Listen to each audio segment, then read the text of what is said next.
जन्माद्यश्यतोऽन्वयादितरतश्चार्थेष्वभिज्ञस्वराट् तेने ब्रह्महृदाय आदिकवये मुह्यन्ति यत्सूरयः तेजो वारिमृदां यथा विनिमयो यत्र त्रिसर्गो मृषा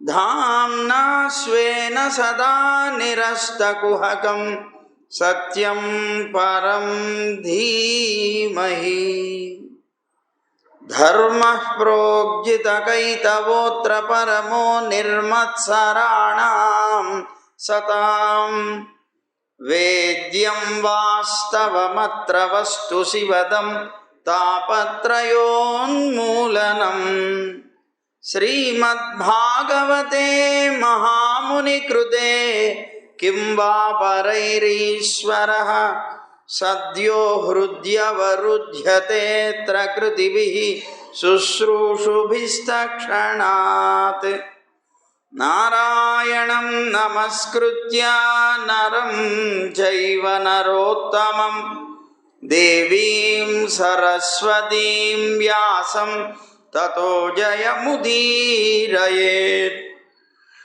यं प्रव्रजन्तमनुपेतमपेतकृत्यं द्वैपायनो विरहकातराजुहाव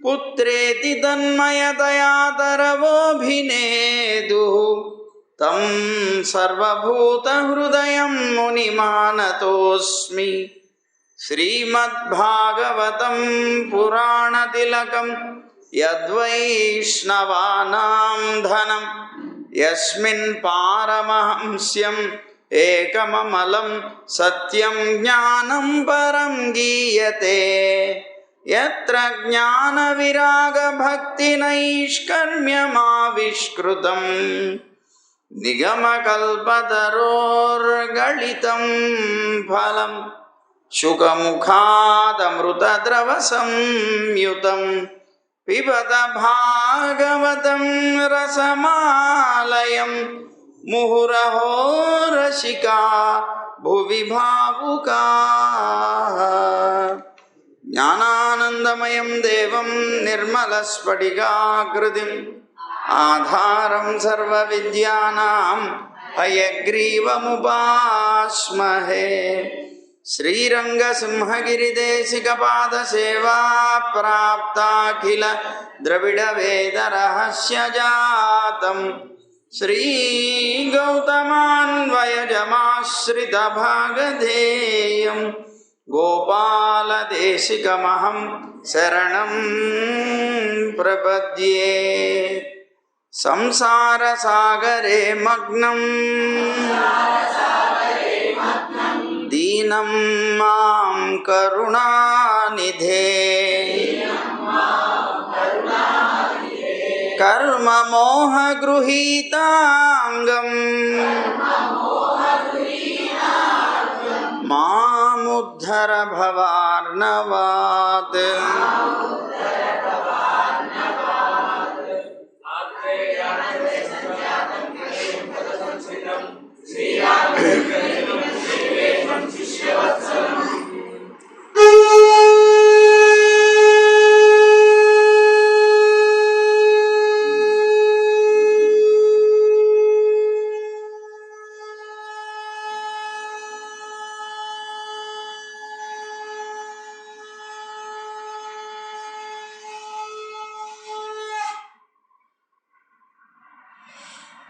జై గోవింద.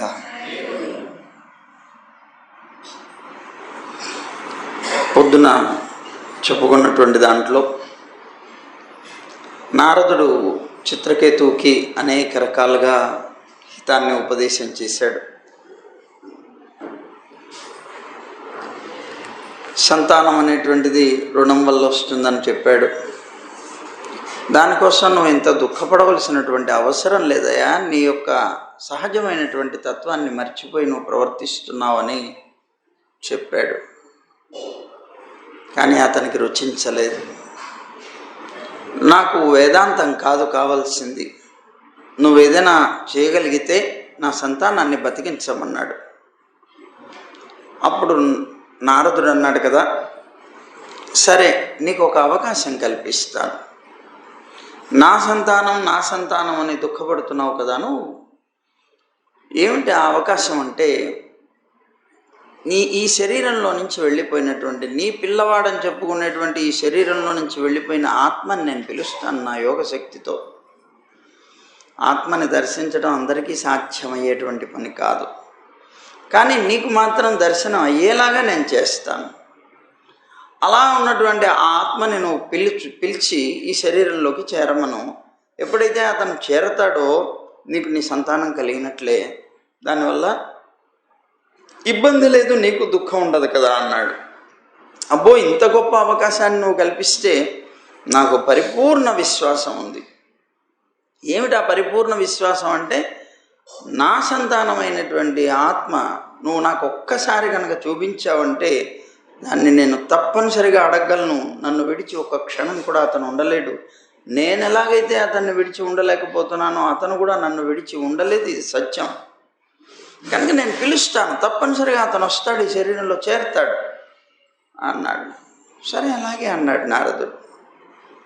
వెంటనే తన యొక్క యోగ శక్తితోటి ఆ ఆత్మని పిలిచాడు. ఆ జీవుడు వచ్చాడు, ఇతనికి కనిపించాడు. అరే రే పిల్లవాడా అన్నాడు. పాపం ఎంత ఆనందపడిపోయాడు. దాదా వచ్చేయి, ఈ శరీరంలోకి రా, నీ శరీరాన్ని విడిచి వెళ్ళిపోయి కూడా చాలాసేపు అయింది. నాన్న వచ్చేయి, నువ్వు లేకపోతే ఒక్క క్షణం నాకు గడవదురా, నేను లేకపోతే ఒక క్షణం కూడా నువ్వు లేవు కదా, అలాంటి వాడివి ఇంతసేపు ఎలా ఉండగలిగావు, వచ్చేయి నాన్న, వచ్చేయి అంటున్నాడు. పాపం అలా అంటుండేటప్పటికీ ఆత్మ ఒక చిన్న ప్రశ్న వేసింది తండ్రిని. ఎవరు నువ్వు అని అడిగింది. అదేమిట్రా ఇట్లా అడుగుతున్నావేంటి, నేను నీ తండ్రిని కదా, ఇది కనిపిస్తుంది నీ తల్లి కదా అని పరిచయం చేసుకున్నాడు. ఒక నవ్వు నవ్వి అతను అన్నాడు కదా, ఏ జన్మలో తల్లిదండ్రులు మీరు అని అడిగాడు. అదేమిటిరా అలా అడుగుతున్నావు, ఏ జన్మలో తల్లిదండ్రులు అంటావేంటి, నాకు ఎన్నో లక్షల జన్మలు గడిచిపోయాయి. ప్రతి జన్మలోనూ ఒక తల్లి ఒక తండ్రి వస్తూనే ఉన్నారు, పోతూనే ఉన్నారయ్యా. ఇలా గడుస్తున్నటువంటి ఏ జన్మలో మీరు తల్లిదండ్రులు అనుకొని నా తల్లిదండ్రులు మీరు అనుకుంటూ నేను వచ్చి ఎగబడి ఉండమంటారు. నాకు మీతో సంబంధం లేదు, అయిపోయింది.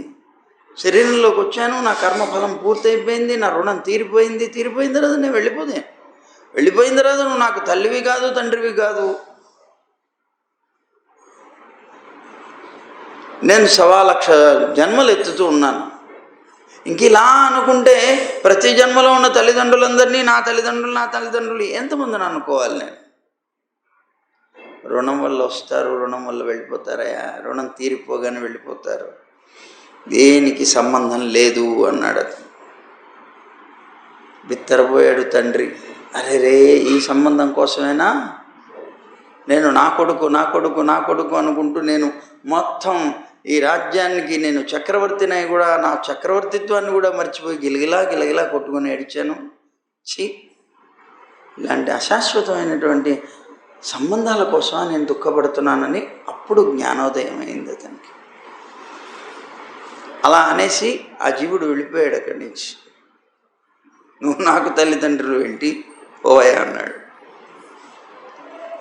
లోకంలో ఉండేటువంటి సంబంధాలన్నీ అలాగే ఉంటాయి. ఎవరు ఎవరికి ఏమీ కారు, గుర్తుపెట్టుకోండి. శరీరం రావడం వల్ల నీకు వచ్చింది బంధుత్వం, శరీరం పోగానే బంధుత్వం పోయింది. శరీరం వెళ్ళిపోగానే అంటే శరీరాన్ని విడిచి జీవుడు ఎప్పుడైతే వెళ్ళిపోయాడో ఇంకా నీతో సంబంధమే లేదు. నువ్వు తండ్రివి కాదు, తల్లివి కాదు, భార్యవి కాదు, భర్తవి కాదు, పిల్లలు కాదు, ఏమీ కాదు.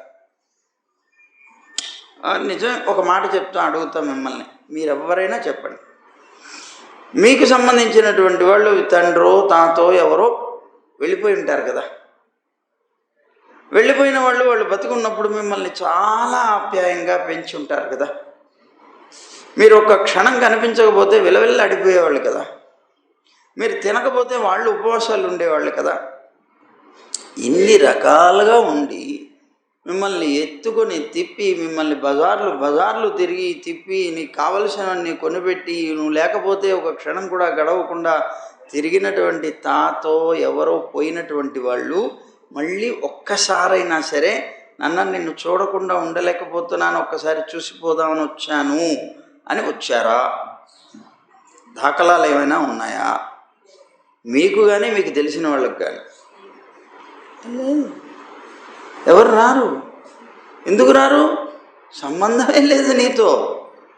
ఆ రుణం తీర్చుకుపోవడానికి వచ్చారు ఈ శరీరంలో నీకు సంబంధీకుడిగా. ఎందుకంటే భగవంతుడు పెట్టినటువంటి ఒక ముడి అది, ఆ బంధం వల్ల వచ్చారు. అయిపోయింది, ఆ బంధం తీరిపోయింది, వెళ్ళిపోయారు. నువ్వెవరో అతనెవడో. కనుక నీకు లోకంలో ఎవ్వరితోనూ సంబంధం లేదు అనేటువంటి జ్ఞానం అప్పుడు వచ్చింది ఇతనికి. ఎప్పుడైతే తన కుమారుడు అనుకునేటువంటి ఆత్మే నువ్వు నాకు తండ్రి ఏంటయా, నేను నీకు కొడుకునేంటయా, ఇలాంటి జన్మలు ఎన్నో గడిచిపోయాపో అనడంతో మొత్తం పోయింది. మమకారం అంతా కూడా తుడిచిపెట్టుకుపోయింది. ఈ మాట వినేటప్పటికీ పక్కనున్నటువంటి ఆ రాజు యొక్క భార్యలు ఎవరైతే సవతులు ఉన్నారో, ఎవరైతే ఇతన్ని చంపారో వాళ్ళందరూ సిగ్గుపడ్డారు. అయ్యో ఇదంతా నాటకమే కదా, చీ జీవితం నాటకం అయితే ఈ నాటకంలో మళ్ళీ మేము వీళ్ళని చంపి పాపం తెచ్చుకున్నామే అని ప్రాయశ్చిత్తం చేసుకున్నారు పాపం వాళ్ళందరూ. ఈ భర్త చిత్రకేతువు వెంటనే బుద్ధి వచ్చి, జ్ఞానం వచ్చి నారదుడి కాళ్ళ మీద పడ్డాడు. మహాప్రభో, నన్ను తరింపచేవయ్యా. నేను ఇంతకాలం బంధుత్వం, పుత్రులు లేకపోతే గతి లేదనుకుంటున్నాను, సంబంధాలు లేకపోతే గతి లేదనుకుంటున్నాను, ఇలా అనుకుంటూ నా జీవితాన్ని గడుపుతున్నాను. ఇంతే కదా ఈ సంబంధం. ఇలాంటి సంబంధాల కోసం వెంపర్లాడటం ఏంటి? నాకేమీ అక్కర్లేదు, తల్లి అక్కర్లేదు, తండ్రి అక్కర్లేదు, ఏవి ఎవ్వరు అక్కర్లేదు. నా సంతానం పోయిందని కూడా నాకు బెంగలేదు, నా రాజ్యాన్ని కూడా నేను వదిలేస్తున్నాను, నీ పాదాలు పట్టుకుంటున్నాను, నాకు ఏదైనా మంత్రోపదేశం చేయి, నేను తరించడానికి మార్గం చూపించవయ్యా అన్నాడు. నారదుడు చాలా సంతోషించాడు. చాలా సంతోషించి, నాయన జ్ఞానాన్ని పొందావు, ఇప్పుడు నువ్వు యథార్థమైనటువంటి జ్ఞానాన్ని నువ్వు లభించావు కనుక నీ మీద నాకు చాలా సంతోషంగా ఉంది, నీకు మంత్రాన్ని ఉపదేశం చేస్తాను అని అతను సంకర్షణుడి యొక్క మంత్రాన్ని ఉపదేశం చేశాడు. ఆ సంకర్షణ భగవానుని ఇతను చాలా అద్భుతంగా రోజు నీళ్లు మాత్రమే తాగి జపం చేసేట. అతని గురించి ఒక 7 రోజుల పాటు, ఆ 7 రోజుల పాటు ఆయన గురించి తపస్సు చేస్తే సాక్షాత్తు సంకర్షణ దేవుడు అతనికి సాక్షాత్కరించారు. ఆ సాక్షాత్కరించిన తర్వాత అతనికి ప్రత్యేకంగా విద్యాధర ఆధిపత్యాన్ని ఇచ్చాడు. విద్యాధర ఆధిపత్యాన్ని ఇచ్చాడు. ఆ విద్యాధర ఆధిపత్యాన్ని పొందినటువంటి ఈయన చాలా సంతోషంగా తిరిగేవట. అప్పుడు ఆయన పేరేంటి, మన సంకర్షణ భగవానుని చాలా గొప్పగా కీర్తించాడు, స్తోత్రం చేశాడు. నీ దర్శనం వల్ల లోకంలో ఉండేటువంటి సర్వ పాపాలు కూడా నాశనం అయిపోవటంలో అదో పెద్ద విచిత్రమేం లేదన్నాడు. ఎందుకంటే నీ నామం ఒక్కసారి ఎవరైనా ఉచ్చరిస్తేనే అలాంటి వాడు చాలా చండాలుడు, అంటే అధర్మాన్ని పరిపూర్ణంగా ఆచరించేటువంటి వాడు కూడా సంసారం నుంచి విముక్తి పొందుతాడంటే నీ దర్శనాన్ని పొందినవాడు తరించడంలో ఆశ్చర్యమే ఉందన్నాడు. ఏమయ్యా, నిన్ను చూడడం వల్లనే ఇప్పుడు మా యొక్క సర్వ పాపాలన్నీ తొలగిపోయాయి, రాగం, లోభం మొదలైనటువంటివన్నీ నశించాయి. నీ భక్తుడైనటువంటి నారదుడు నాకు చెప్పింది అబద్ధం ఎలా అవుతుందన్నాడు. నాకు ఉపదేశం చేశాడు నారదుడు. యథార్థంగా లోకమంతా ఇదే, ఆయన ఒక్కడే సత్యం, మిగిలినదంతా కూడాను అనిత్యం అని చెప్పాడు. యథార్థంగా ఆయన చెప్పినటువంటిది నిజం అన్నాడు. ఆ తర్వాత లోకంలో నువ్వు ప్రయత్నం చేస్తేనే, బ్రహ్మ మొదలైనటువంటి దేవతలు కూడా సృష్టి కోసం ప్రయత్నం చేస్తారు. అలాగే నిన్ను దర్శించిన తర్వాతనే జ్ఞానేంద్రియాలన్నీ కూడా వాటి యొక్క ప్రయత్నాలు ప్రారంభిస్తాయి. నువ్వు నీ యొక్క తల మీద ఈ జగత్తునంతటినీ కూడా ఈ బ్రహ్మాండాన్నంతటినీ కూడా ఒక ఆవగింజలాగా ధరించి లోకాలన్నీ మోస్తున్నావయ్యా, సహస్ర శీర్షుడవై ఉన్నావు అని ఆయన్ని కీర్తిస్తే అప్పుడు ఆయన చెప్పారు, నాయన నా దర్శన ప్రభావం చేత నువ్వు కృతకృత్యుడు అయ్యావు నన్ను దర్శించడం.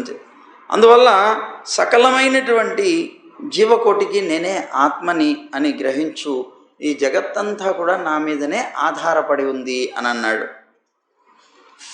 అయినా కూడా ఈ మానవతత్వంలో ఆత్మతత్వ ప్రతిపాదకమైనటువంటి శాస్త్రజ్ఞానం, ఆత్మతత్వాన్ని తెలుసుకోవడానికి రెండు ఉపయోగపడతాయి. ఒకటి శాస్త్రజ్ఞానం ఉపయోగపడుతుంది, అలాగే అనుభవ జ్ఞానం కూడా ఉపయోగపడుతుంది.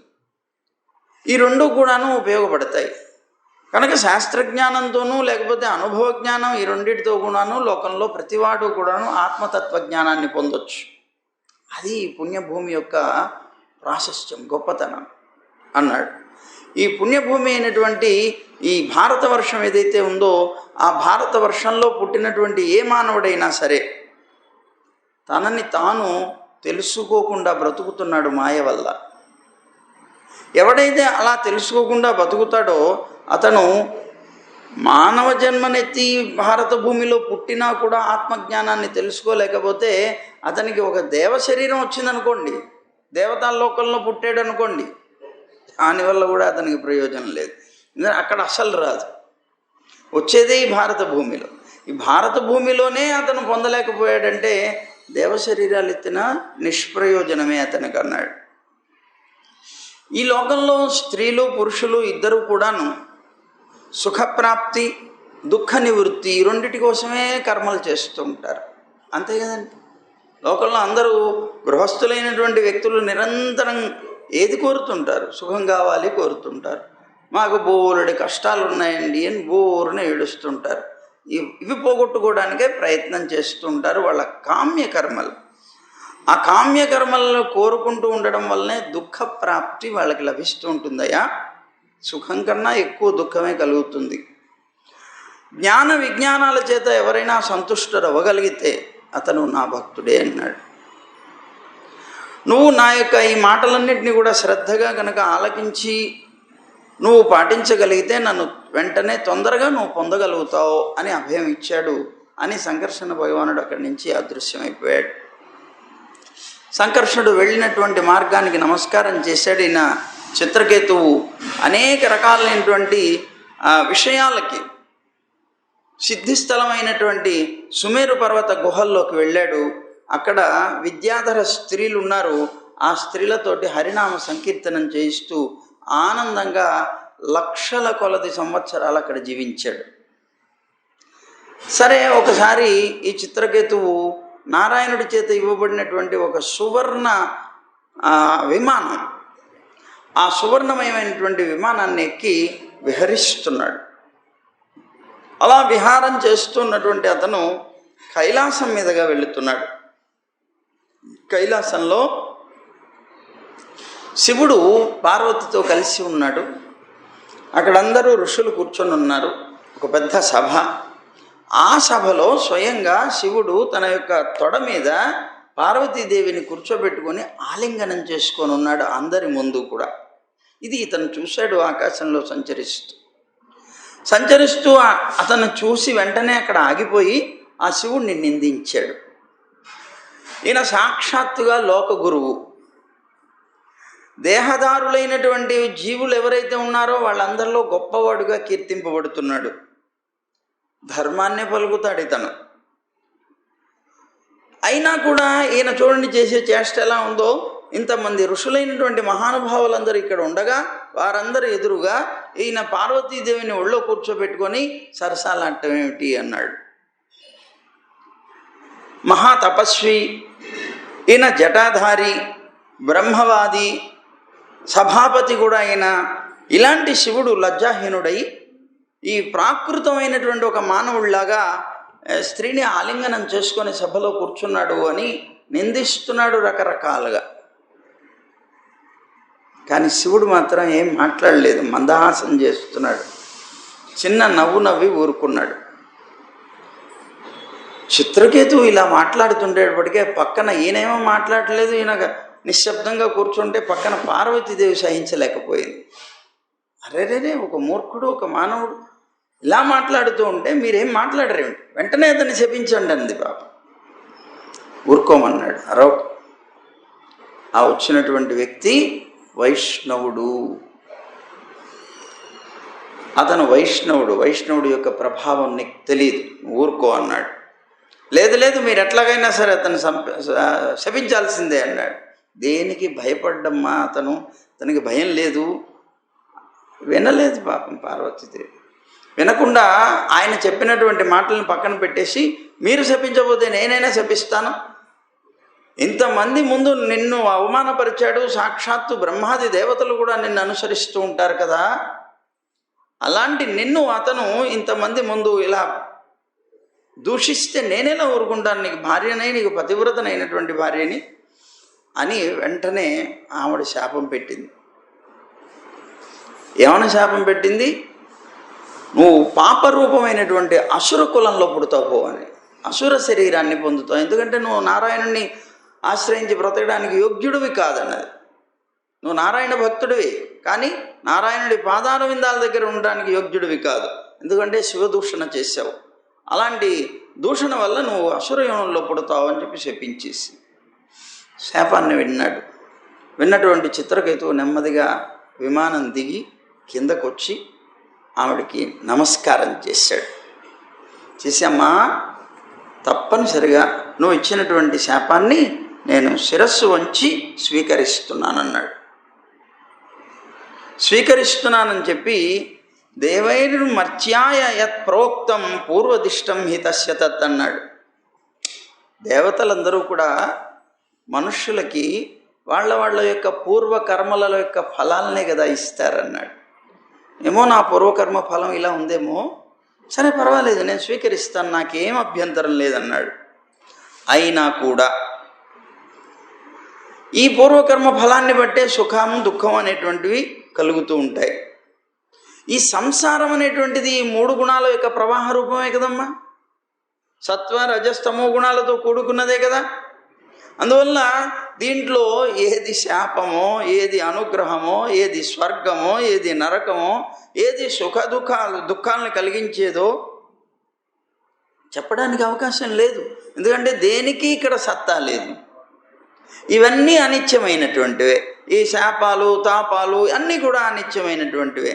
ఏం పర్వాలేదు, నువ్వు శాపం ఇచ్చావని నేను బెంగపడేటువంటి ప్రయత్నం నాకు లేదన్నాడు.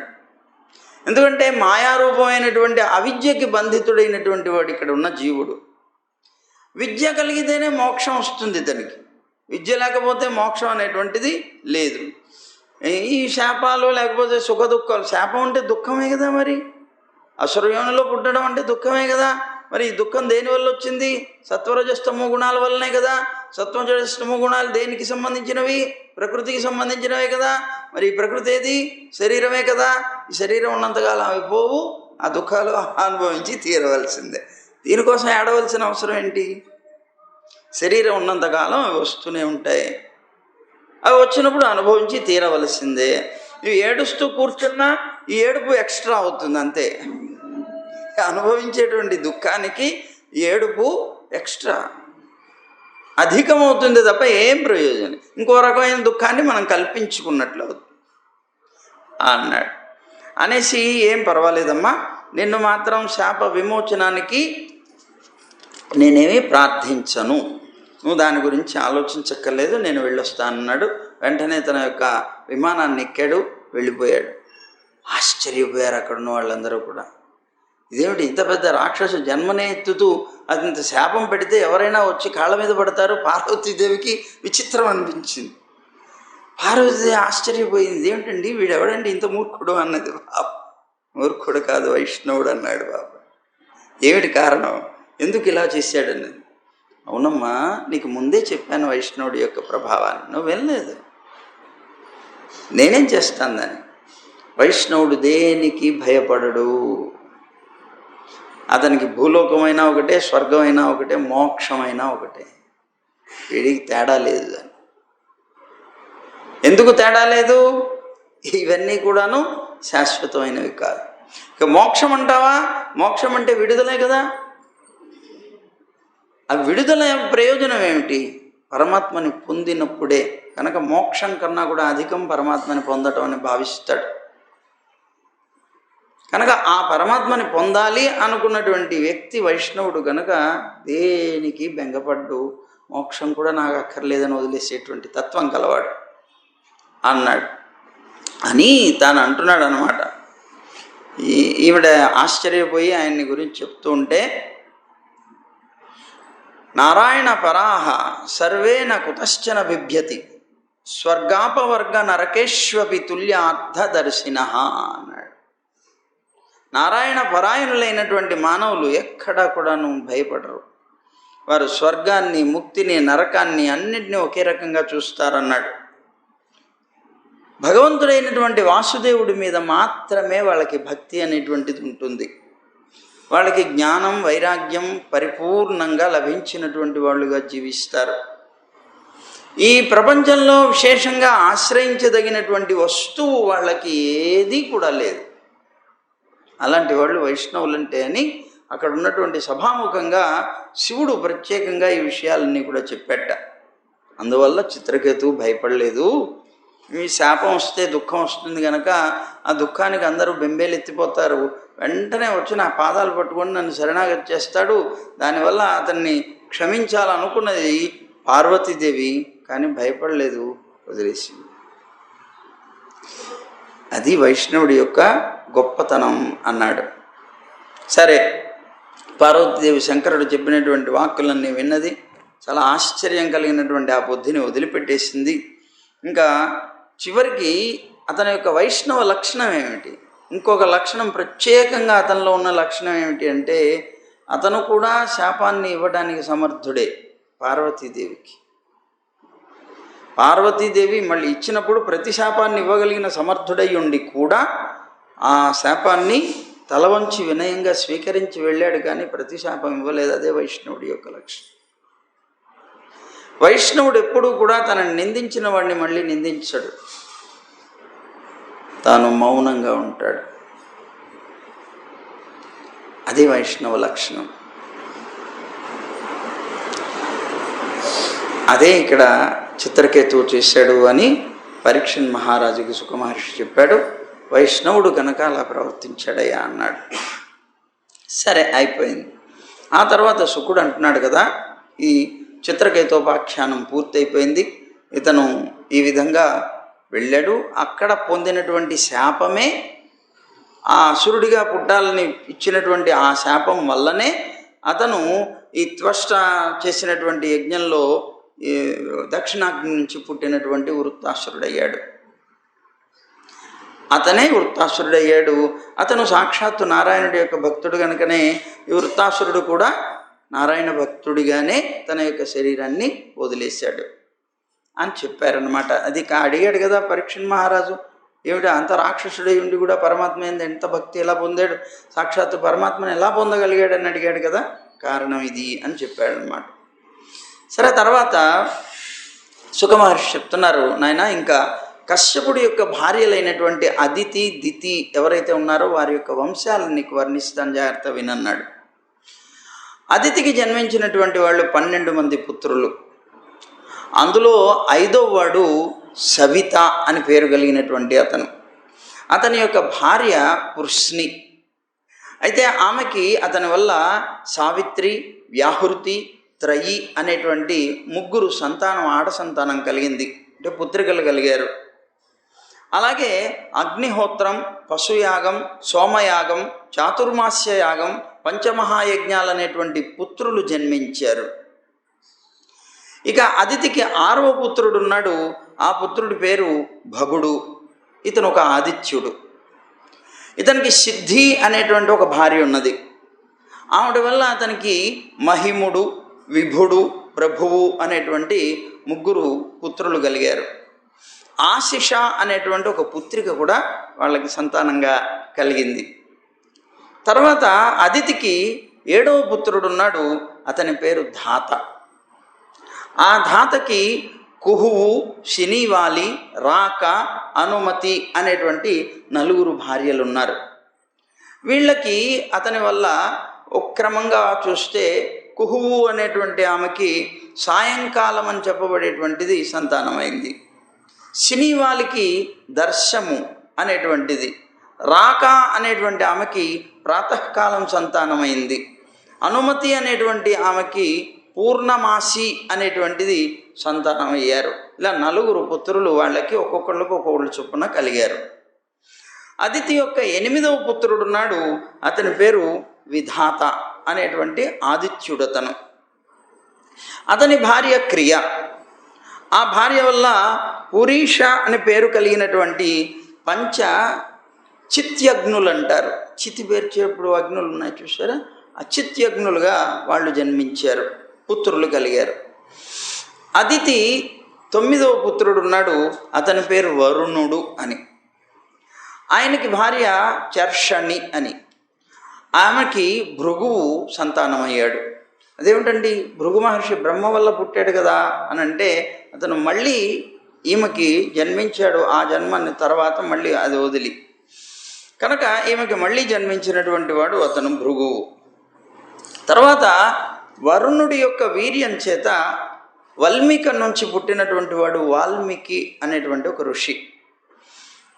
వీళ్ళే కాకుండా ఒకసారి ఊర్వశిని దర్శనం చేసిన మిత్రుడు వరుణుడు అని చెప్పబడేటువంటి వాళ్ళు ఆమె యొక్క దర్శనంతో రేతస్సు అనేటువంటిది స్ఖలనం అయితే ఆ రేతస్సును తీసి ఒక కుండలో పెట్టారు. వాళ్ళు ఒక కడవలో ఉంచారు.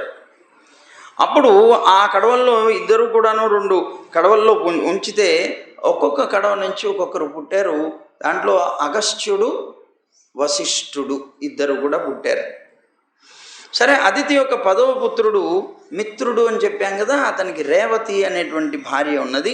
ఆ భార్య వల్ల ఉత్సర్గుడు, అరిష్టుడు, పిప్పలుడు అని చెప్పబడేటువంటి వాళ్ళు సంతానం అయ్యారు.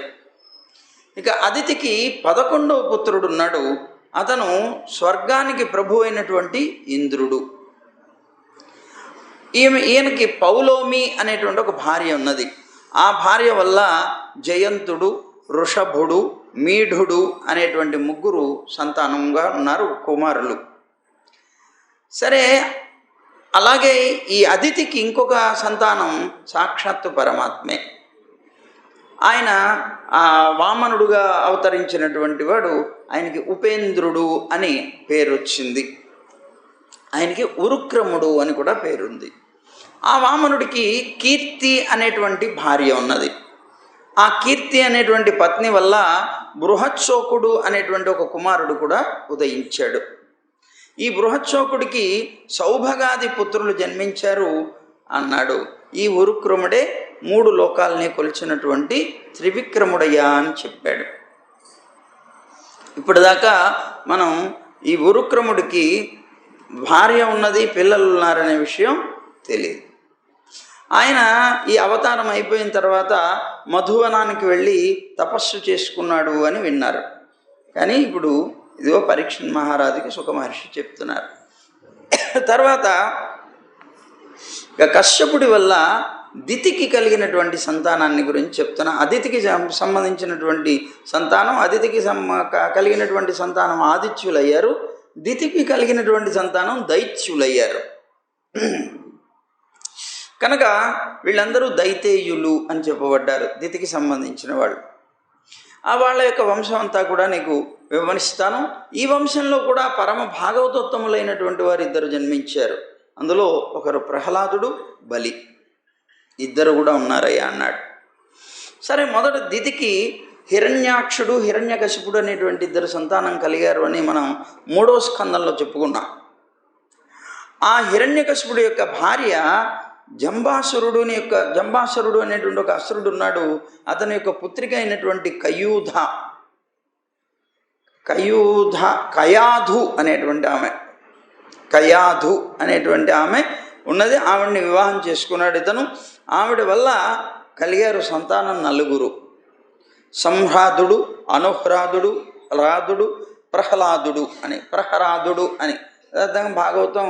హర హర హర అని చెప్పింది, హలా హలా మనం చెప్తూ ఉంటాం సహజంగా. అంటే సంహ్లాదుడు, అనుహ్లాదుడు, హ్లాదుడు, ప్రహ్లాదుడు అని చెప్తూ ఉంటాం. 4 సంతానం కలిగారు.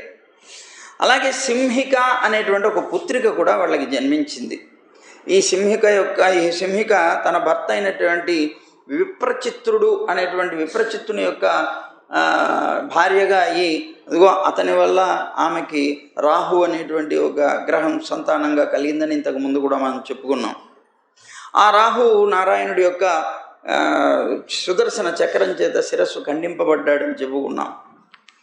అలాగే ఇంకో సంతానమైనటువంటి సంహ్రాదుడు అని చెప్పబడేటువంటి అతని యొక్క భార్య పేరు కృతి. ఆమెకి పంచజన్యుడు అనేటువంటి ఒక సంతానం కలిగింది. ఇక హ్రాదుడు అనేటువంటి అతను ఉన్నాడు, అతని యొక్క భార్య పేరు ధమని. ఆమెకి వాతాపి, ఇల్వలుడు అనే 2 కలిగారు సంతానం. ఈ వాతాపి, ఇల్వలుల యొక్క కథ బహుశా మీకు అందరికీ తెలిసి ఉండొచ్చు, అయినా మనం ఒక్కసారి స్మరిద్దాం. ఇక్కడ చెప్తున్నారు కొద్దిగా. ఏమిటి అంటే, వాతాపి, ఇల్వలుడు అని చెప్పబడేటువంటి వాళ్ళిద్దరూ ఈ రాక్షసులు కదా. రాక్షసులు అవడం వల్ల వీళ్ళు పూర్తిగా వైదికమైనటువంటి విధానాలకి విరుద్ధమైనటువంటి వారు. అడవుల్లో వీళ్ళ ఆహారం కోసమని తిరుగుతూ మహానుభావులైనటువంటి ఋషులను చంపి తినాలి అని అనుకున్నారు. ఋషులను చంపి తినాలి అంటే డైరెక్ట్గా వెళ్ళి వాళ్ళని చంపడానికి శక్తి లేదు వీళ్ళకి. వాళ్ళు శపించారు అంటే నాశనం అయిపోతారు. అందుకోసం వాళ్ళని ఎలా తినాలి, వాళ్ళని ఆహారంగా ఎలా తీసుకోవాలి అని ఆలోచన చేశారు.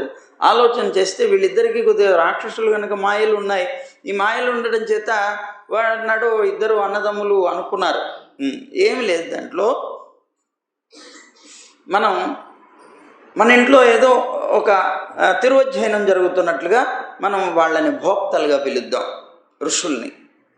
ఋషుల్ని భోక్తలుగా పిలిచి వాళ్ళకి మనం ఆహారం వడ్డించాలి కదా. ఆ వడ్డించేటప్పుడు ఇల్వలుడు అని చెప్పబడేటువంటి అతన్ని చంపేసి, వాతాపి అనేటువంటి అతన్ని ఇల్వలుడు చంపేసి అతనికి వడ్డం చేసేస్తే వాళ్ళు తినేస్తారు. తినేసిన తర్వాత ఈ వాతాపి వాళ్ళ పొట్టలోకి వెళతాడు.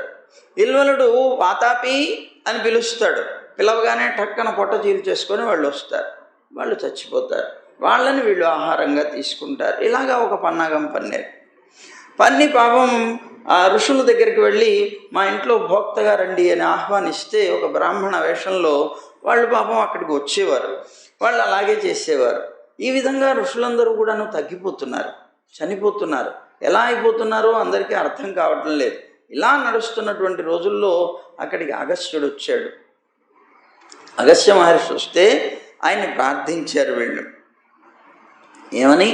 మహాప్రభో, మాకు ఇలాంటి దురవస్థ వచ్చింది, ఋషులందరినీ కూడాను ఇదిగో ఈ వాతాపి వాళ్ళు తినేస్తున్నారు, కనుక ఏం చేయాలో అర్థం కావట్లేదు, మమ్మల్ని మీరే రక్షించాలన్నారు.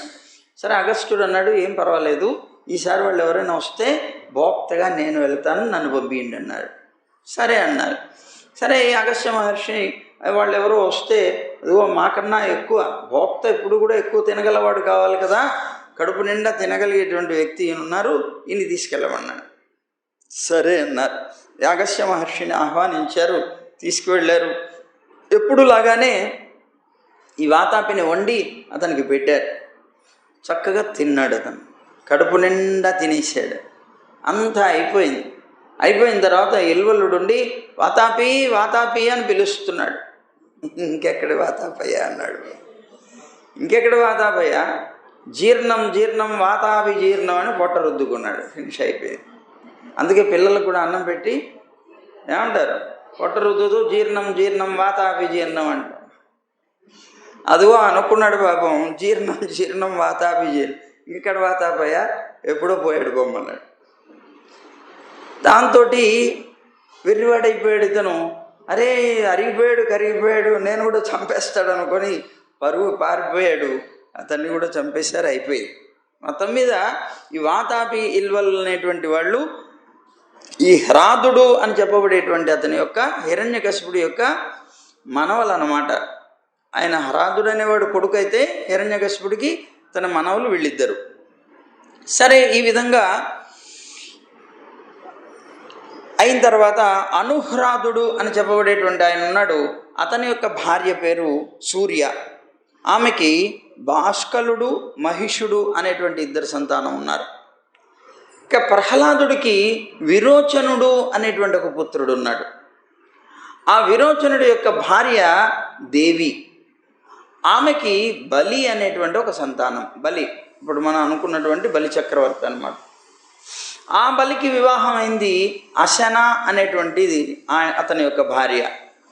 ఆమెడికి 7 పుత్రులు కలిగారు. వాళ్ళల్లో జ్యేష్ఠుడు అంటే పెద్దవాడు బాణుడు. అయితే ఈ బాణుడి యొక్క చరిత్ర మనం 8వ స్కందంలో చూస్తాం. ఇప్పుడు మనకి జరుగుతోంది 6 షష్ఠ స్కందం. మనం 8వ స్కందంలో ఈ బాణుడి యొక్క చరిత్ర చూస్తాం. ఈ బాణుడు శివ పార్షదుల్లో చాలా గొప్పవాడు. సాక్షాత్తు శివుడు ఈ బాణుడి యొక్క పురానికి పాలకుడుగా ఉన్నట్ట. అంత గొప్ప భక్తుడు అన్నమాట. సరే, వీళ్ళు కాకుండా దితికి 49 మంది మరుత్తులు కూడా జన్మించారయ్యా అన్నాడు శుక మహర్షి. వారికి దేవేంద్రుడు స్వయంగా దేవత్వాన్ని కల్పించాడన్నారు. ఇప్పుడు చెప్తోంది దితి వంశం, దైత్యులు కదా. ఈ మాట అనగానే వాళ్ళందరూ కూడా మళ్ళీ ఆ మరుత్తులకి సంతానం ఉందా అంటే వాళ్ళకి ఎవరికి సంతానం లేదు, అందరూ అపుత్రకులే అని ఎప్పుడైతే సుఖమహర్షి చెప్పాడో వెంటనే పరీక్షణ్ మహారాజుకు సందేహం కలిగింది. ఇదెక్కడ విచిత్రం అన్నాడు. 49 మంది మరుత్తులు కూడా జన్మతః అసుర స్వభావం కలిగినటువంటి వారు కదా, అసుర వంశాల్లో పుట్టినవారు కదా, దితికి పుట్టారంటే మరి అసురులైనటువంటి వీళ్ళకి స్వయంగా ఇంద్రుడే దేవత్వాన్ని ఎలా కనిపించాడు? మరి దేవత్వం ఎలా వచ్చింది వాళ్ళకి అని అడిగాడు. అదేమిటో నాకు సందేహంగా ఉంది, దీన్ని వివరించి చెప్పమన్నాడు. అంటే అప్పుడు తాను చెప్తున్నాడు శుకమహర్షి, రాజా, హిరణ్యాక్షుడు హిరణ్యకశిపుడు ఇద్దరినీ కూడాను నారాయణుడు సంహరించాడు. కానీ ఎందుకు సంహరించాడు? పరోక్షంగా ఇంద్రుడికి సహకరించడం కోసంగా సంహరించాడు. అంటే ఇంద్రుడు వెళ్ళి ఆయన్ని ప్రార్థిస్తే, ఎందుకు వీళ్ళిద్దరూ కూడాను స్వర్గలోకాన్ని ఆక్రమిస్తే చివరికి వెళ్ళి నారాయణుని ఆశ్రయిస్తే నారాయణుడు అవతారాలు ఎత్తి అతన్ని సంహరించారు. అంటే పరోక్షంగా ఇంద్రుడికి సహకరించినటువంటి వాడయ్యాడు నారాయణుడు. అంటే ఇంద్రుడి వల్లనే మా పుత్రులకి నాశనం వచ్చింది అని దితి భావించింది. దితికి చాలా విపరీతమైనటువంటి కోపం వచ్చింది. సంతానం పోతే మరి తల్లి కోపం రాదా? వచ్చింది. ఆ క్రోధం చేత ఎట్లాగైనా సరే ఆ ఇంద్రుడు చంపించాడు కనుక నా పిల్లల్ని, ఆ ఇంద్రుణ్ణి చంపేటువంటి పుత్రుణ్ణి నేను కనాలి అనుకున్నది. ఇంద్రుణ్ణి కూడా చంపగలిగేటువంటి పుత్రుణ్ణి నేను కనాలి అనుకుంటూనే అతన్ని గురించి అనుకుంటోంది.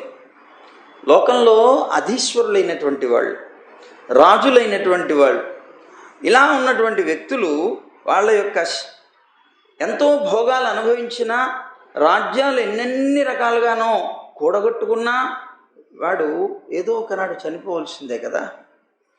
వీటితో పాటు ఏమన్నా దాంట్లో మగ్గుతాడా? వాడు కుళ్ళిపోవడమే కదా శరీరం. ఏదో కుక్కలకు నక్కలకి ఆహారం అవటమే కదా, లేకపోతే వాడిని తీసుకెళ్ళి పాతేస్తే భస్మం అయిపోవటమే కదా. అది తగలేస్తే భస్మం, లేకపోతే మన మట్టి అయిపోవడమే, ఇంతే కదా. ఈ శరీరాన్ని రక్షించుకోవడం కోసం ఇతర ప్రాణులను హింసించడం ఏమిటి అని దితి ఆలోచించి, ఇంద్రుడు తన పదవిని కాపాడుకోవడం కోసం, తన సుఖం కోసం అని నా పుత్రులిద్దరినీ కూడాను చంపించాడు అని బెంగ అన్నమాట. అందుకని వీడు ఒకవేళ ఇంద్రుడు ఇలా చంపించినా అతనికి వచ్చేది నరకమే కదా. ఏమో స్వర్గం వస్తుందా మళ్ళీ? అతను ఇప్పుడు స్వర్గంలోనే ఉన్నాడు, ఇంద్రాధిపతే. కానీ అది పోయిన తర్వాత వాడు నరకాన్ని పొందుతాడు కదా అనుకుంటోంది బాబు. ఎట్లాగైనా సరే ఆ ఇంద్రుడి యొక్క గర్వాన్ని అణిచేటువంటి పుత్రుడిని నేను కనాలి అనుకున్నది. చాలా ఆలోచించింది, ఎలాగా ఇంద్రుడిని కూడా చంపగలిగేటువంటి వాడు సంతానం కావాలంటే ఎలాగా? తన భర్త అయినటువంటి కశ్యపుడికి ఆ శక్తి ఉంది, కానీ అతని దగ్గరికి వెళ్ళి అడిగితే అంగీకరించడు. ఇంద్రుడిని చంపే పుత్రుడిని పొందింప చేసుకోవాలంటే అతను ఎలా అనుకుంటాడు? కనుక ఆయన ద్వారానే ముందు నాకు వరం అడిగే ప్రయత్నం చేయించాను. అంటే నీకు ఏమన్నా వరం కావాలా అని ఆయన చేత అడిగించి అప్పుడు నేను ఇది కోరాలి. భర్త వరం కోరుకోమని అనాలి అంటే ఏం చేయాలి? ఆయనకి బాగా సేవ చేయాలి, ఆయనకి పూర్తిగా అనుకూలంగా ఉండాలి. అలా అనుకూలంగా ఉండి ఆయన మనస్సుకు ఆనందం కలిగించి సేవ చేస్తే ఆయన తప్పనిసరిగా నాకు అనుకూలం అవుతారు. ఆ సమయంలో నేను ఈ కోరిక కోరాలి, తప్పనిసరిగా ఇంద్రుడిని కూడా నశింపజేసేటువంటి పుత్రుడిని కనాలి నేను, దాని ద్వారాగానే నా కక్ష తీరదనుకున్నది. నా కొడుకుల్ని చంపించినందుకు నా కక్ష తీరదనుకున్నది. అనుకుని పాపం అనుకున్నట్లుగానే తన భర్తకి అనుకూలంగా ప్రవర్తించింది. చాలా చక్కగా ఆయన మనసును వశం చేసుకున్నది నెమ్మదిగా. కానీ పాపం అతను మహాపండితుడైనప్పటికీ కశ్యపుడు ఆవిడ యొక్క కపటాన్ని తెలుసుకోలేకపోయాడు. ఆవిడ కపటాన్ని తెలుసుకోలేకపోయి సేవ వల్ల కలిగినటువంటి ఒక వ్యామోహంతో నీకు ఏ కోరిక ఉంటే అది అడుగు, నేను తీరుస్తానన్నాడు. వెంటనే దానికోసం ఎదురు చూస్తోంది. వెంటనే అన్నది, నువ్వు నిజంగా ప్రసన్నుడయ్యావా అని అడిగింది. నిజంగానన్నా, నువ్వు చేసినటువంటి సేవకి నిజంగా నేను ప్రసన్నయ్యాను. అయితే మహాత్మా, నేను పుత్రుల్ని కోల్పోయి ఉన్నాను. నువ్వు నాకు కనుక వరం ఇవ్వాలి అనుకుంటే విష్ణువు యొక్క సహాయంతో ఇంద్రుడు నా పుత్రుల్ని సంహరించాడు. అందువల్ల అతని మీద నాకు చాలా కోపంగా ఉంది. అందువల్ల ఆ ఇంద్రుణ్ణి కూడా చంపగలిగేటువంటి పుత్రుణ్ణి నాకు అనుగ్రహించవయ్యా అన్నాడు. వరం ఇస్తానన్న తర్వాత ఇరుక్కుపోయాడు బాబు. ఈవిడ కోరినటువంటి ఇంద్రుణ్ణి కూడా నాశనం చేసేటువంటి పుత్రుణ్ణి అడుగుతోంది. కానీ ఇంద్రుణ్ణే సంహరించేటువంటి పుత్రుణ్ణి నేను ఇవ్వడం అంటే ధర్మానికి విరుద్ధం. అది నేనేం చేయాలి అర్థం కాలేదు పాపమే. చాలా మంచిగా చెప్పడం ప్రారంభించాడమ్మా, ఇంద్రుణ్ణి చంపే ప్రయత్నం చేయకూడదు, ఎందుకంటే త్రిలోకాధిపతి, లోకానికి రాజు లేకపోతే అంత భయంకరమైపోతుంది. ఎన్నో రకాల పాపం చెప్పాడు. వినలేదు. నాకు వరం ఇస్తా అన్నారు, నాకు అనుగ్రహించండి. బాగా ఆలోచించి అతను అనుకున్నాడు కదా, చీ నేను ఇంద్రియ నిగ్రహం లేనటువంటి వాడిని కదా. స్త్రీలు వాళ్ళ యొక్క వదనం చేత కానీ, ముఖం చేత కానీ, వాళ్ళ యొక్క వాకుల చేత అంటే మాటల చేత కానీ అమృతాల్లాగా ఉండి మమ్మల్ని ప్రీతి కలిగిస్తారు పురుషులకి. కానీ హృదయం మాత్రం ఖడ్గదారలాగా ఉంటుందన్నాడు. ఖడ్గంలాగా, కత్తిలాగా తీక్ష్ణమైనటువంటిది అయి ఉంటుంది. వాళ్ళ మాటలు అవన్నీ కూడాను అమృతంలాగా ఉంటాయి. ఎంత ఆశ్చర్యం, నేను ఎంత మోసపోయానని బెంగపడ్డాడు బాబు. ఆవిడ ఎంతో సేవ చేస్తే నిజంగానే అనుకొని వ్యామోహంలో పడ్డాను. చివరికి చూస్తే మనస్సు ఎంత తీక్ష్ణంగా ఉంది అని బాధపడ్డాడు. అయినా కూడా నా మాట ఎప్పుడు వ్యర్థం కాకూడదు అనుకున్నాడు.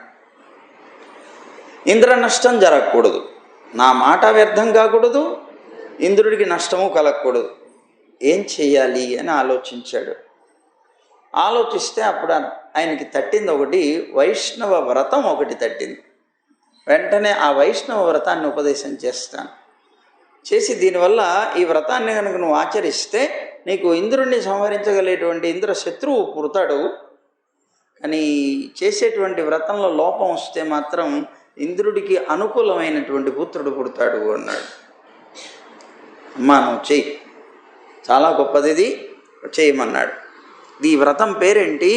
పుంసవన వ్రతం అంటారు. ఇది పుంసవన వ్రతం అంటారు.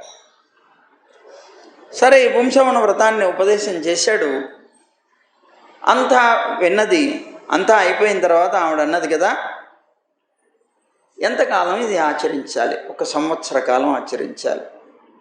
యథావిధిగా నేను చెప్పినటువంటి నియమాలతో సహా నువ్వు కనుక ఖచ్చితంగా పాటించావంటే నీ కోరిక తీరుతుందన్నాడు. ఈయన ఉద్దేశం ఏంటి? ఈ వైష్ణవ వ్రతం చెప్తే ఈ వైష్ణవ వ్రతాన్ని ఆమె ఆచరిస్తున్నప్పుడు నారాయణుడి యొక్క అనుగ్రహ విశేషం చేత ఆవిడ యొక్క మనస్సులో ఉండే కాఠిన్యం అనేటువంటిది పోతుంది, ఇంద్రుడికి అనుకూలం అవుతుంది అనేటువంటి ఆశ. ఆవిడ కోరినటువంటి వరాన్ని తీర్చకపోతే అది ధర్మం కాదు కనుక మళ్ళీ తీర్చాలి. 2 రకాలుగా ఉపయోగపడేటువంటి విధానంలో ఈ వ్రతాన్ని చెప్పాడు. సరే, ఈవిడ అడిగింది సంవత్సర కాలం చేయాలి. ఏమిటి మీరు నియమాలు అన్నారు కదా, నియమాలు ఏమిటో చెప్పండి అన్నది. చెప్పడం ప్రారంభించాడు. చాలా పెద్ద లిస్ట్ ఉంది నియమాలు పుంసవన వ్రతంలో. ఏ ఏ కార్యాల్లో నేను విధి ఏమిటి, నేను చేయవలసిన విధులేంటి, నిషేధాలేమిటి, వీటన్నిటిని చెప్పమంటే వెంటనే ఆ వ్రతాన్ని ఆచరించేటువంటి వాళ్ళు ఇలా ఉండాలి. నహింస్యాత్ భూతజాతాని అన్నాడు. ముందుది ఏమిటి, భూతజాతాలకి ఎవరికి కూడా హింస కలిగించకూడదు, మానసికంగా కానీ శారీరకంగా కానీ. శారీరకంగా మానసికంగా ప్రాణహింస చేయకూడదు, ఇది ఒక నియమం. నా శపేత్ అన్నాడు. నా శపేత్, ఎవరిని కూడా శపించకూడదు, అంటే నిందించకూడదు, తిట్టకూడదు ఎవరిని. నానృతం వదేత్, అబద్ధం చెప్పకూడదు. నా చింద్యాన్ నఖరోమాని, ఈ వ్రతకాలం పాటించేంతకాలం కూడా గోళ్ళని కానీ జుట్టుని కానీ ఖండించకూడదు. అలాగే నా స్పృశే అమంగళం అన్నాడు. అశుభాలైనటువంటి ఎముకలు మొదలైనటువంటి వాటిని స్పృశించకూడదు ఈ వ్రతం చేసినన్ని నాళ్ళు. నాప్ను స్నాయాత్ అన్నాడు. అంటే నీళ్లల్లో మునిగి స్నానం చేయకూడదు అన్నాడు. నీళ్లల్లోకి దిగి ప్రవేశించి స్నానం చేయకూడదు అన్నాడు. నక్కుప్యేత అన్నాడు. అంటే ఎప్పుడు ఎవరి మీద కోపం అనేటువంటిది తెచ్చుకోకూడదు అన్నాడు. నా సంభాషేత దుర్జనైహి అన్నాడు. దుర్జనులైనటువంటి వాళ్ళతో ఎప్పుడూ కూడా సంభాషించకూడదన్నాడు. నా వసీత ధౌతవాసం అన్నాడు. అంటే ఉతకని బట్టలు ధరించి, పరిశుభ్రం చెయ్యనటువంటి వస్త్రాల్ని ధరించి ఎప్పుడూ కూడా ఉండకూడదన్నాడు. అలాగే స్రజంచ విధృతాం క్వచిత్ అన్నాడు. ఒకసారి ధరించి వదిలినటువంటి మాలల్ని ధరించకూడదన్నాడు. నోచ్చిష్టం గుంజీదా అన్నాడు. ఉచ్చిష్ట అన్నాన్ని ఎప్పుడూ కూడా తినకూడదు, అంటే ఎంగిలి అన్నాన్ని ఎప్పుడూ కూడా తినకూడదన్నాడు. అలాగే చండిక అన్నం నభుంజీదా అన్నాడు. భద్రకాళి మొదలైనటువంటి వాళ్ళకి నివేదన చేసినటువంటి అన్నం కానీ మాంసంతో కూడినటువంటి అన్నం కానీ ఎప్పుడూ తినకూడదన్నాడు. అలాగే ఎందుకు విష్ణు వ్రతం చేస్తున్నాడు, ఇంకొక దైవానికి సంబంధించింది తినకూడదన్నాడు. ఆ తర్వాత వృషలావృతం భుంజీత, నా వృషలావృతం భుంజీత అన్నాడు.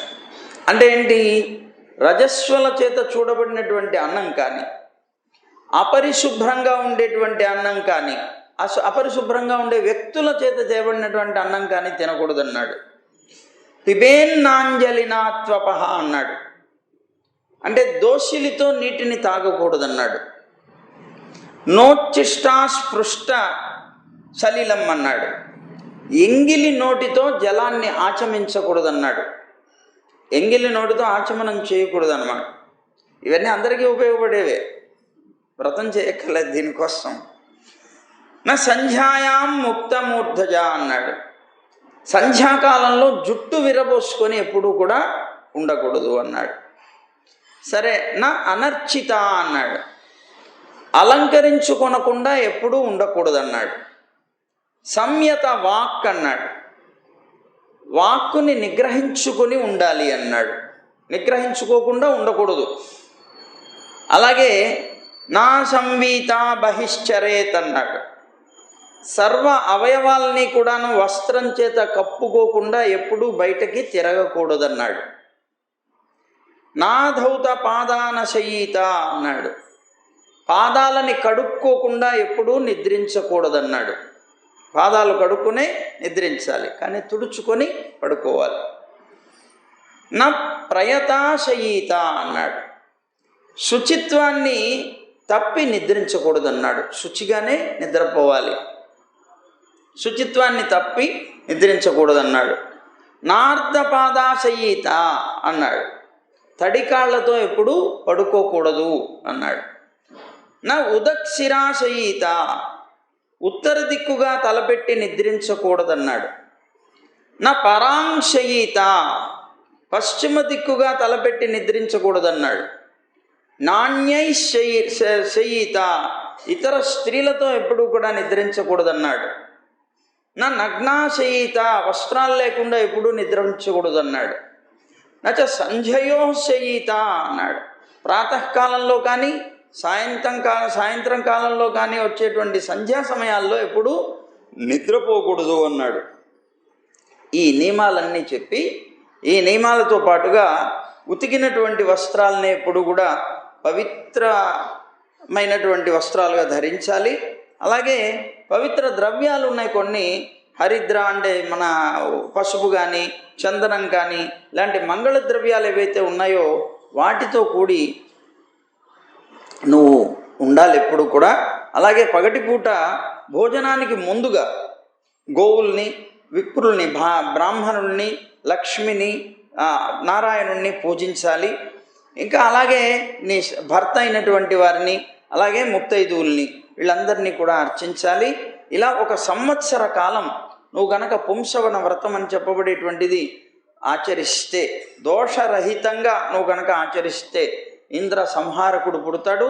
దోషాలతో గనక ఆచరిస్తే ఇంద్రుడికి బంధువు పుడతాడు అన్నాడు అని ఆమెకి చెప్పాడు వ్రతాన్ని ఆచరించమని. సరే, ఆవిడ దానికి అంగీకరించింది. ఈ నియమాలన్నీ తప్పనిసరిగా పాటిస్తాను, ఇంద్రుడిని సంహరించే పుత్రుడు నాకు కావాలన్నది. సరిగ్గా తర్వాత గర్భం ధరించింది. ఆ తర్వాత ఈ వ్రతాన్ని చాలా ప్రయత్నపూర్వకంగా ప్రారంభించింది. సరే, ఈ విధంగా ఇంద్రశత్రువుని కనాలి అనేటువంటి దీక్ష పట్టి మరి వ్రతాన్ని ఆచరిస్తుంది అనే విషయం ఇంద్రుడికి తెలిసింది. ఇంద్రుడికి తెలిసి ఇంద్రుడు ఏం చేశాడు, ఆయన పినతల్లే కదా మరి ఆవిడ, అందుకోసం పినతల్లి కనుక బంధుత్వం ఉంది కనుక స్వేచ్ఛగా వచ్చేసాడు ఆవిడ దగ్గరికి. వచ్చేసి ఆవిడ యొక్క అభిప్రాయాన్ని తెలుసుకున్నటువంటి వాడు కనుక స్వకార్యముద్ధరేత్ ప్రాజ్ఞ అని, ప్రాజ్ఞుడైనటువంటి వాడు ఎప్పుడు కూడా తన కార్యాన్ని ఎప్పుడు ఉద్ధరించుకోవాలి అని. అందువల్ల ఆవిడ దగ్గరకు వచ్చాడు. అమ్మా, నువ్వు వ్రతం చేస్తున్నావుట, చాలా ఆనందంగా ఉంది, నీకు నేను సేవ చేయనా అన్నాడు. పాపం వచ్చి, తన అక్క కొడుకే కదా, కాదని ఏం చెప్పలేకపోయింది బాబు. అలాగే నాన్న చేస్తావా సేవ, చేయమన్నది. చాలా చక్కగా చేయటం ప్రారంభించాడు. ఎంతో వినయ విధేయతలతోటి సేవ చేస్తున్నాడు ఇంద్రుడు. ఇంద్రుడు సేవ చేయడానికి రాలేదు, ఆవిడ ఎక్కడైనా దోషం చేస్తుందేమో అని చూడ్డానికి వచ్చాడు. ఆ నియమాలు ఏదైనా ఒక్కటి తప్పినా ఇంద్రుడికి బంధువు పుడతాడన్నాడు కదా, అందుకని నియమం ఏదైనా తప్పుతుందేమో అని చూడడం కోసం వచ్చాడు. దగ్గర ఉంటే కానీ చూడడానికి వీల్లేదు అనుకొని వచ్చాడు. బాబు సేవ చేస్తున్నాడు. చాలా అద్భుతంగా కపట రూపంతో ఉండి నిత్య సేవని ఆరంభించాడు. ఈవిడ కూడా చాలా ఆనందంగా సేవ చేయించుకుంటోంది, వ్రతం చేస్తోంది. ఇలా ఉంటూ ఉండగా ఒకరోజు పాపం ఆవిడ దురదృష్టం, ఆవిడేం చేసింది, దితి సాపాటు చేసింది. భోజనం అయిపోయిన తర్వాత ఆచమనం చేయలేదు. భోజనం అయిన తర్వాత తప్పనిసరిగా ఆచమనం చేయాలి, ఎవరికైనా విధి అది, ఇవన్నీ అందరికీ సంబంధించిన విధులే. ఆచమించలేదు, అది దోషమైంది. సాపాటు చేసిన తర్వాత పాదాలు కడుక్కోవాలి, ఆవిడ కడుక్కోలేదు. ఈ రెండు దోషాలు అయ్యాయి. ఈ రెండిటితో పాటు సాయం సంధ్య వేళ పడుకున్నది పాపం. ఆ వ్రతం చేసి చేసి అలసిపోయింది, సాయం సంధ్య వేళ నిద్రపోయింది. అమ్మయ్య అనుకున్నాడు ఇంద్రుడు, ఇక నన్ను చంపే పుత్రుడు కలగడు, పర్వాలేదు, ఈవిడ వ్రతంలో కొద్దిగా దోషాలు చేసింది అనుకున్నాడు. వెంటనే ఇంద్రుడు ఏం చేశాడు, నిద్రపోతున్నటువంటి దితి యొక్క గర్భంలోకి చేరిపోయాడు. ఆ గర్భంలోకి ప్రవేశించి లోపల పిండం ఉన్నది. ఆ బంగారంలాగా స్పృహణీయమైనటువంటి పిండం ఉంటే ఆ గర్భాన్ని తన యొక్క వజ్రాయుధంతో 7 ముక్కలు చేశాడు.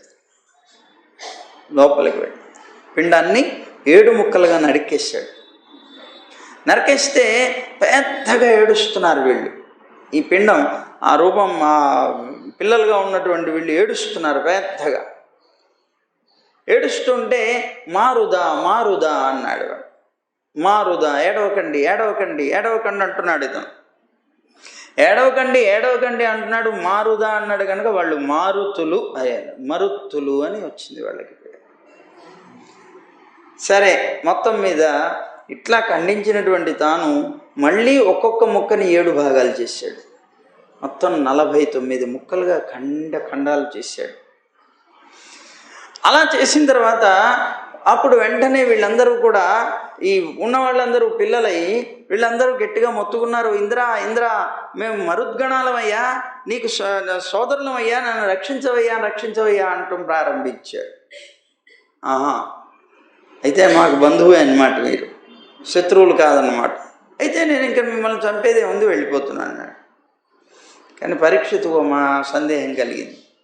ఇదేమిటి, వజ్రాయుధంతో కొట్టి ముక్కలు చేసేస్తే వాళ్ళు చచ్చిపోకుండా బతికెలా ఉన్నారన్నాడు. ఎలా బతికున్నారు? అదేనయ్యా వైష్ణవ వ్రతం యొక్క గొప్పతనం అన్నాడు. ఆవిడ వైష్ణవ వ్రతం చేస్తుంది, ఆవిడ పుంసన వ్రతం చేస్తోంది. నారాయణుడి యొక్క అనుగ్రహం కలిగింది. ఆ నారాయణుడి యొక్క అనుగ్రహం కలిగినప్పుడు వాళ్ళు నశించిపోవడం ఎలా జరుగుతుంది? కనుక ఆ వ్రత మాహాత్మ్యం చేత నారాయణుడి యొక్క అనుగ్రహం కలిగి వాళ్ళందరూ కూడా బ్రతికారు. అంటూనే సుఖ మహర్షి ఇంకో మాట అన్నాడు పరీక్షణ్ మహారాజుతో, చూడు, నువ్వు ఉన్నావే, నువ్వు కూడా గర్భంలో ఉన్నప్పుడు అశ్వత్థామ వదిలినటువంటి బ్రహ్మాస్త్రం వచ్చిందా నిన్ను చంపడానికి? అప్పుడు ఎవరు రక్షించారు? నారాయణుడే కదా. ఎందుకు రక్షించాడు? ఉత్తర వెళ్ళి నారాయణుని కృష్ణుని శరణాగతి చేసింది కనుక. అలాగే ఇక్కడ దితి కూడా నారాయణునికి సంబంధించినటువంటి వ్రతం చేస్తోంది కనుక ఆయన యొక్క రక్షణ ఈవిడ మీద ఎప్పుడూ ఉంటుంది. ఆ రక్షణ బలం చేత ఈవిడ గర్భంలో ఉన్నటువంటి శిశువులకి నాశనం కలగలేదు, ఎలాగైతే నీకు కలగలేదో. అలా ఖండాలుగా ఖండించినప్పటికీ కూడా వాళ్ళు చనిపోలేదు, బ్రతికే ఉన్నారన్నాడు. ఇదే నారాయణుడి యొక్క గొప్పతనం అన్నాడు. ఒక్కసారైనా సరే జీవుడు నారాయణుడిని కనుక ఆరాధిస్తే ఆయన యొక్క సారూప్యం అనేటువంటి ముక్తిని పొందుతాడు కదా. అలాంటిది దితి సంవత్సర కాలం ఆయన కోసం వ్రతం చేసిందయ్యా. ఒక్కసారి ఆయన్ని ఆరాధిస్తేనే ఇంత గొప్ప ఫలం ఉంటుందంటే మరి 1 సంవత్సర కాలం అలా చేస్తే ఆవిడకి ఎందుకు ఫలం ఉండదు? ఆ ఉన్నటువంటి మరుత్తులు 50 మంది, అంటే 49 మంది అయ్యారు. సరే, అప్పుడు నారాయణుడు వచ్చి ఆ మరుత్తుల యొక్క దోషమైనటువంటి దైత్యభావాన్ని పోగొట్టేసి వాళ్ళకి సోమాన్ని తాగేటువంటి మాతృదేవతలుగా చేశాడు. వాళ్ళే మరుత్తులు అన్నారు. సరే, దితి నిద్ర నుంచి లేచింది. దితి నిద్ర నుంచి లేచి ఆవిడ ఎదురుగా 49 మంది పిల్లలు అగ్నిలాగా ప్రకాశిస్తున్నారు. వెంటనే చూసింది, వీళ్ళందరూ ఏంటి? అమ్మా, నీ పుత్రులే అన్నాడు. నా పుత్రులా? నేను ఒక్క పుత్రుడి కోసమే కదా తపస్సు చేస్తుంది, ఈ వ్రతం చేస్తుంది ఒక పుత్రుడి కోసమే, ఇంతమంది ఎక్కడి నుంచి వచ్చారని. నేనేం చెప్పు, నువ్వే చెప్పు, నువ్వే ఉంటున్నావు, సేవ చేస్తున్నావు, నేను నిద్రపోయాను, నాకు తెలియదు, ఏమిటి ఇదంతా, ఏమిటి నాటకం అని అడిగింది పాపం. అప్పుడు ఇంద్రుడు చెప్పాడు, తల్లి, నేను ధర్మ దృష్టి పోగొట్టుకొని స్వార్థ చింతనతోటి చేసిన పని ఇది అన్నాడు. నేను స్వార్థపూరితుడై నీ గర్భంలో ప్రవేశించాను. నువ్వు నాకు విరోధి అయినటువంటి వాడిని, నన్ను సంహరించేటువంటి వాడిని పుట్టించాలని నువ్వు అనుకుంటున్నావని విని నేను నీ దగ్గరకు వచ్చాను. ఎక్కడైనా ఎప్పుడైనా నీకు దోషం అనేటువంటిది చేయకుండా, మనుషులు కనుక దోషం లేకుండా జీవించలేరు కదా, అలాంటి దోషం కోసం వెతుకుతున్నాను. నువ్వు నిద్రించావు సాయంకాల సమయంలో, అప్పుడు నీ గర్భంలో చేరాను. నీ ఉన్నటువంటి ఆ పిండాన్ని 49 ముక్కలు చేశానమ్మా. కానీ ఇవేమీ కూడా నశించకపోవడానికి నారాయణుడి యొక్క మాయ ఇదంతా అన్నాడు. అప్పుడు భగవంతుణ్ణి ఆరాధించాలనేటువంటి అభిలాష కలిగినటువంటి నిష్కాములైనటువంటి వాళ్ళు ఎవరైతే ఉంటారో, ఏ కోరిక లేనటువంటి వాళ్ళు మోక్షాన్ని కూడా కోరరు కదా. వారే స్వార్థంలో కనుక నిపుణులుగా, అంటే యథార్థమైన స్వార్థం ఏమిటి అంటే పరమాత్మని పొందడమే స్వార్థం, తమ యొక్క అర్థం. యథార్థమైనటువంటిది వాళ్ళ కోరిక పరమాత్మ, అది స్వరూప ఫలం అన్నమాట. యథార్థమైనటువంటి స్వరూపం పరమాత్మకి చెందినటువంటి వాడే కనుక తాను పరమాత్మకి చెందినటువంటి తాను పరమాత్మని పొందడమే గొప్ప స్వార్థం. ఎవరి సొత్తో వాళ్ళని పొందడమే స్వార్థం. అలాంటి చక్కనైనటువంటిది పొందాడు. కనుక తల్లి, నేను మూఢుణ్ణి, నా దుష్టతను నువ్వు క్షమించాలి. నీ అదృష్టం వల్లనే నీ గర్భంలో 49 మంది మరుత్తులు పుట్టారు. అసురుడు అయినప్పటికీ కూడా, అసుర కులంలో పుట్టినప్పటికీ వీళ్ళు దేవతలు అవ్వగలిగారు. అది నీ అదృష్టం వల్ల జరిగింది అని ఆ ఇంద్రుడు చెప్పి నమస్కరించి మరుద్గణాలతో పాటుగా తాను వెళ్ళిపోయాడు. ఇంత మటుకు 6వ స్కందం ముగిసింది. ఇక రేపటి నుంచి 7వ స్కందాన్ని మనం ప్రారంభం చేసుకుందాం. సర్వం శ్రీకృష్ణార్పణమస్తు. గోవింద జయ జయ గోపాల జయ జయ,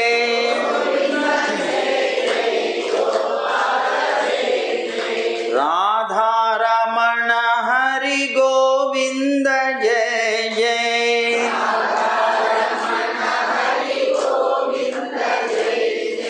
గోవింద జయ జయ గోపాల జయ జయ,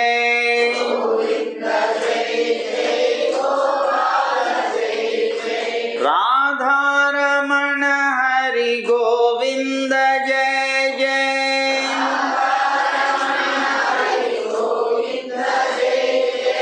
గోదారమణ హరి గోపాల జయ జయ,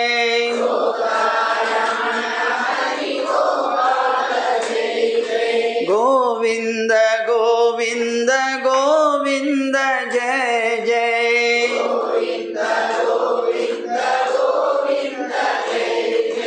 గోవింద గోవింద గోవింద జయ జయ,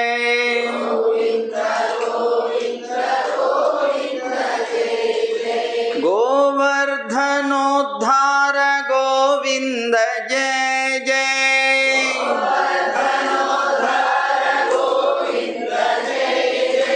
గోపీ మనోహర ముకుంద జయ జయ,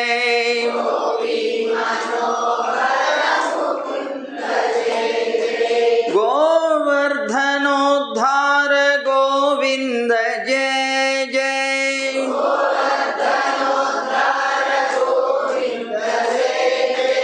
గోపీ మనోహర ముకుంద జయ జయ,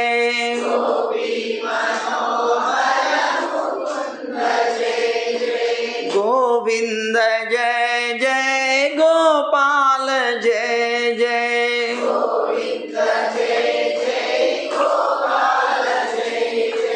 గోవింద జయ జయ గోపాల జయ జయ,